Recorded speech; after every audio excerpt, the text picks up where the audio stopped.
Ayo Zaki, warga Dusun 3, Desa Tebat Agung, Kecamatan Rambang Niru, Kabupaten Muara Enim, Sumatera Selatan ini ditangkap polisi lantaran memiliki senjata api rakitan jenis revolver.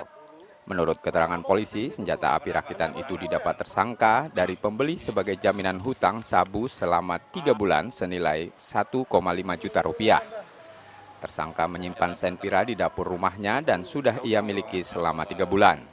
Pada polisi, tersangka mengaku belum pernah menggunakan senjata api tersebut karena tidak ada amunisi.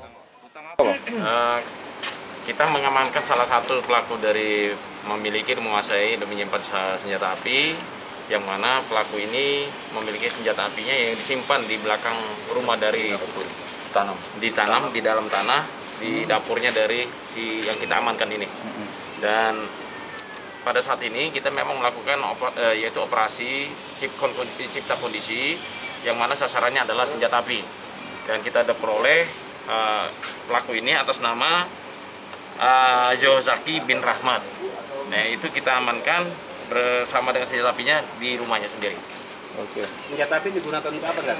Senjata api digunakan untuk disimpannya saja apabila diperlukan untuk jaga-jaga diri, kata dia.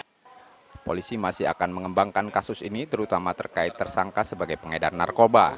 Karena perbuatannya itu tersangka ditahan di tahanan Polda Sumatera Selatan dan terancam hukuman 10 tahun penjara. Muklas Diferensial Sigma Dipohan, Kompas TV Palembang, Sumatera Selatan.